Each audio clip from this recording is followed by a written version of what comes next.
Hola chicos, espero que estén muy bien. Les doy la bienvenida a mi canal Mestiza Lectora.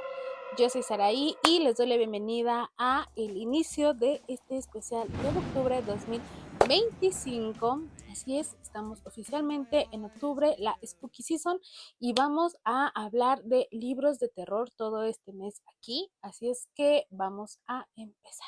Como ya lo pudieron ver en el título, el día de hoy les voy a recomendar libros que pueden leer si es que a ustedes les gustan las películas del Conjuro. Había considerado recomendarles un libro por cada película, pero creo que no tiene mucho sentido porque casi todas las películas tienen los mismos tropos: una casa embrujada, una familia que está necesitando ayuda, eh, pues objetos malditos, hay posesiones, y dije, mejor voy a recomendarles libros que reúnan estas características o que por lo menos tengan alguna de ellas, y les traigo el día de hoy 10 libros que pueden leer si les gustan las películas de El Conjuro.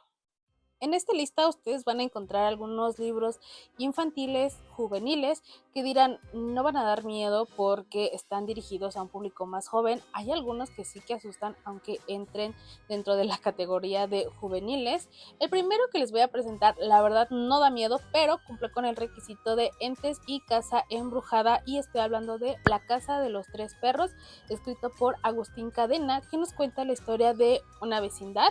En esta vecindad nosotros conocemos a Mario, que es este ente que se ve en la portada. Mario vive en este edificio junto con otros entes que han pues muerto dentro de este lugar. Ellos viven su día a día junto con los seres vivos que pues habitan el lugar, y un día se enteran que este edificio corre riesgo de ser derrumbado. A los entes esto les preocupa mucho porque así como ellos existen y no le hacen daño a nadie, hay otros entes que habitan fuera de este edificio y que inclusive pueden dañarlos a ellos. Entonces ellos se preocupan y empiezan a ver la manera de ayudar a la gente del edificio a que este mismo no se cierre. El libro nos cuenta justamente cómo es que ha habido algunos decesos dentro del edificio, cómo es que estos entes conviven y se relacionan con otras personas, porque además de todo vemos que Mario, pues a pesar de que ya no vive, está enamorado de la niña que vemos en la portada, que se llama Albertina, y pues básicamente vamos a ver un ente enamorado de una persona viva, y pues es una historia, como les digo, esta sí no asusta, es más juvenil, pero me gustó bastante, así que se las recomiendo. El siguiente libro que les voy a presentar se llama Welcome to Dead House, que es parte de la colección de Ghost Bombs, escrito por R.L. Stein, que nos cuenta la historia de una familia que se acaba de mudar a una casa que les ha sido heredada. Cuando ellos llegan aquí, los niños principalmente de la familia empiezan a conocer como a los niños de las otras casas. Cabe resaltar que este vecindario se ve muy solitario y que estos niños solamente aparecen como a ciertas horas del día, y básicamente son niños, ellos no han visto ningún otro adulto.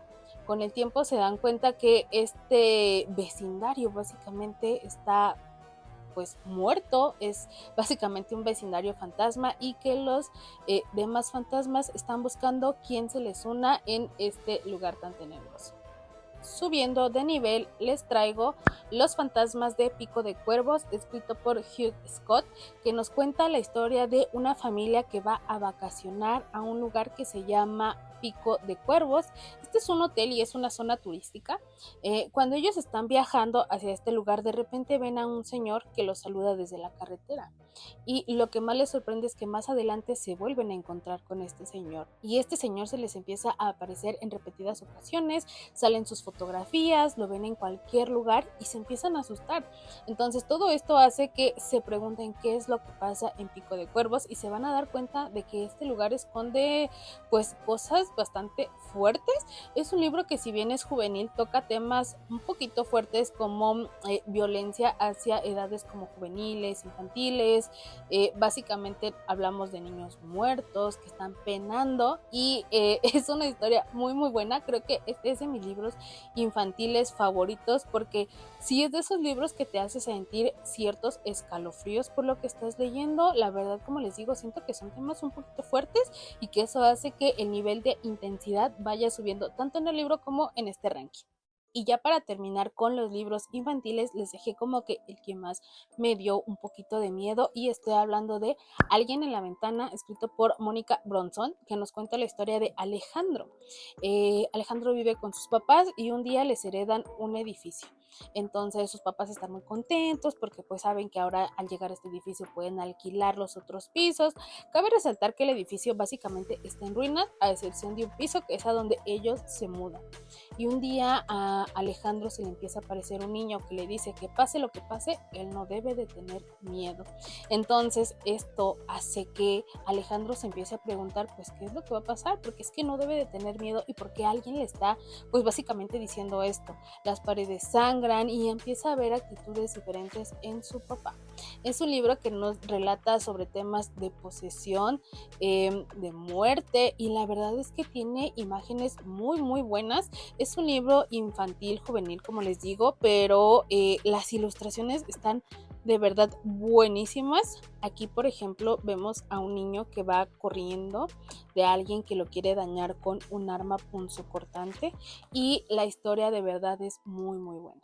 Siguiendo con el tema de las personas poseídas, les traigo El exorcismo de mi mejor amiga, escrito por Grady Hendrix, que nos cuenta la historia de Abby y Gretchen, quienes pues han sido amigas toda su vida desde su niñez, y un día deciden ir como a un lago a pues pasar la noche de chicas. Este libro se desarrolla en los 80s, entonces ellas van con sus otras amigas aquí, empiezan a jugar, y dentro de este juego a Gretchen se le ocurre aventarse al lago en la noche y se pierde, o sea, se pierde un rato en el bosque, no sabe nada de ella, ni Abby ni sus otras amigas, y le empiezan a buscar.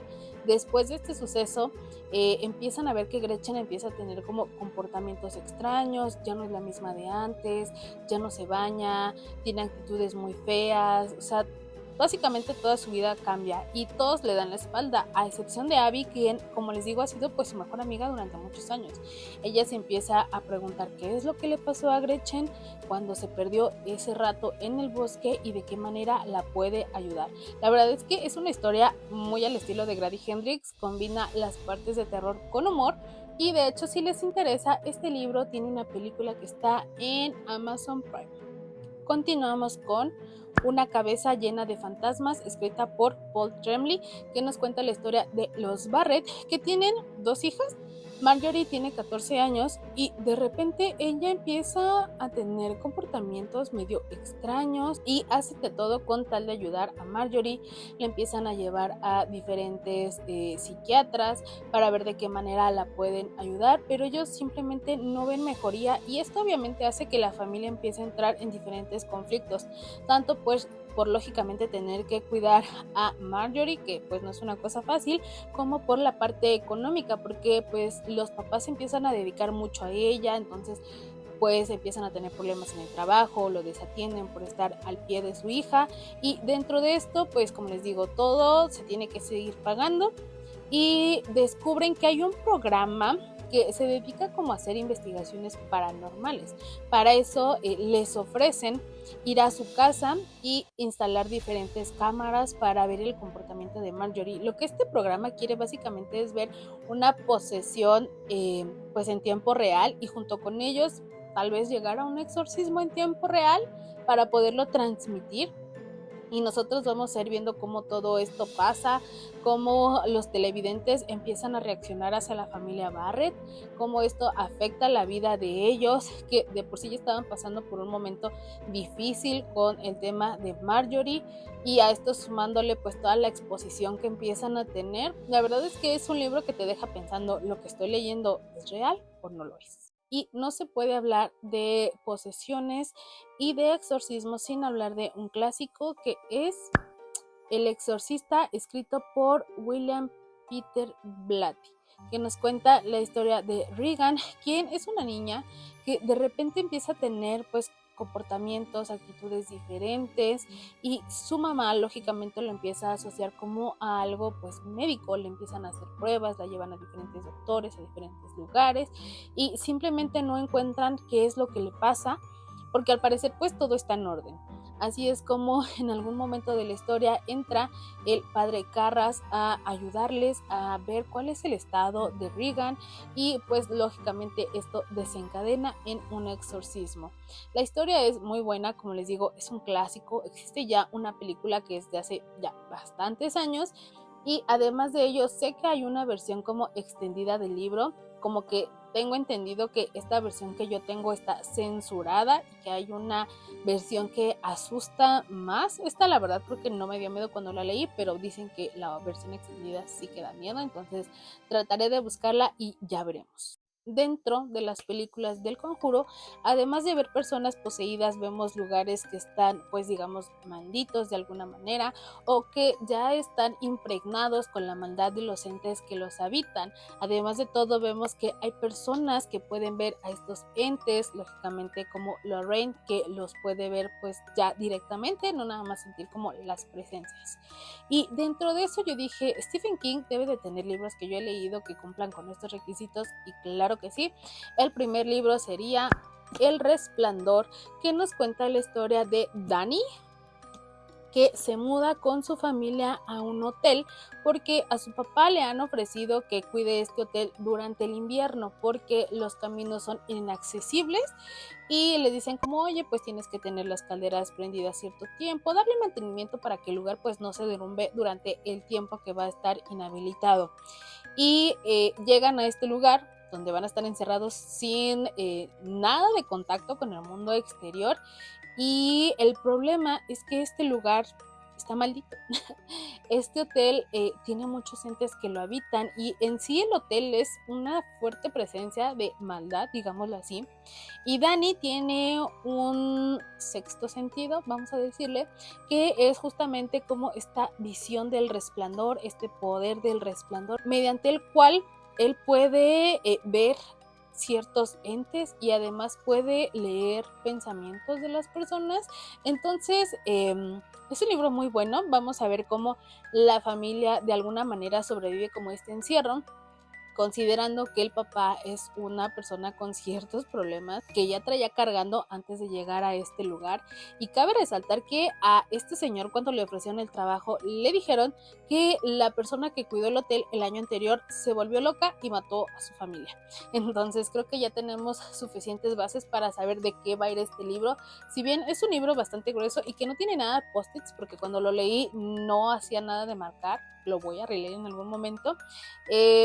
Es muy bueno, de verdad yo quedé muy encariñada con Dani y se lo recomiendo un montón. Es un libro que sí te da miedo, de verdad creo que si lo lees en la noche te puede provocar pesadillas.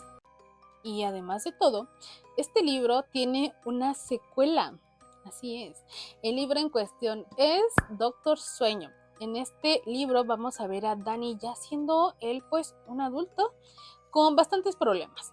Lógicamente vivió cosas muy feas en el hotel cuando era niño y además de todo pues Dani ya es un adulto alcohólico con ciertos problemas pues ya mentales, que ha tenido que lidiar toda su vida con la capacidad de ver pues seres de otro plano, seres que sí dan miedo y él trata como de hecho de tomar porque esto le ayuda a de alguna manera como apaciguar su don. Sin embargo aquí él se da cuenta que hay como una secta que está cazando a las personas que tienen el resplandor porque ellos se alimentan de este resplandor y él sabe que tiene que hacer algo porque hay una niña que está en peligro y él simplemente dice como quiero ayudarla, necesito ayudarla y además de todo pues él mismo corre peligro, como les digo es una persona que ha tenido este poder desde toda su vida. Y aquí vamos a regresar en algún momento al Overlook. Entonces, como les digo, aquí hay entes, una persona que puede verlos y de verdad que es muy muy bueno tanto el libro del resplandor como su secuela, 10 de 10. Y ya para terminar les voy a hablar de un libro que nos junta un objeto maldito y una casa embrujada. Y el libro en cuestión es uno que me encanta. Justamente estoy hablando de Cómo vender una casa embrujada, escrito por Grady Hendrix, que nos cuenta la historia de Luis, quien se entera que sus papás acaban de morir. Esto a ella pues le cae como de peso, no tenía como ya tanta relación con ellos desde que se mudó de su casa, pero lo que más le preocupó es que con quien ya no tenía nada de relación era con su hermano. Y ahora que sus papás han muerto, pues lógicamente tiene que reunirse con su hermano para saber qué es lo que van a hacer, para saber los temas del testamento, si van a vender la casa, qué es lo que prosigue pues cuando alguien fallece, ¿no? En este caso, pues ella tristemente perdió a sus dos papás en un solo evento, que fue un accidente automovilístico. Para esto, pues lógicamente regresa a la casa de su niñez y ahí se reencuentra con su hermano, con quien, como les digo, ha tenido una mala relación pues casi desde siempre, y ahora ya esta relación pues es inexistente. Cuando ella llega a la casa se da cuenta que había muchas cosas que ella había decidido olvidar sobre lo que ella vivió dentro de este lugar, sobre cosas que al parecer siguen pasando dentro de pues esta casa. Y además de eso, pues hay que verla lidiar con el tema de pues la pérdida reciente de sus padres, la nula relación con su hermano, y cómo ella y su hermano de cierta manera se tienen que unir para enfrentar lo que los está acechando. Me gustó de verdad muchísimo este libro cuando yo lo leí, lloré inclusive cuando lo leí, y además de todo, como les digo, Grady Hendrix tiene esta facilidad para meter comedia dentro de los puntos que sí dan miedo de la historia. Entonces creo que lo hace todo, o más bien tiene todo para ser un libro perfecto para mí. Y bueno, chicos, eso ya sería todo por este video. Recuerden que vamos empezando. Ustedes recomiéndenme libros que consideren que puede entrar dentro de esta categoría, que tenga personas poseídas, que tenga casas embrujadas, entes malditos, objetos malditos. Bueno, ya saben a lo que me refiero. Yo los veo la siguiente semana con un nuevo video. Cuídense mucho, chicos. Bye. In this town we call home, everyone hail to the pumpkin song.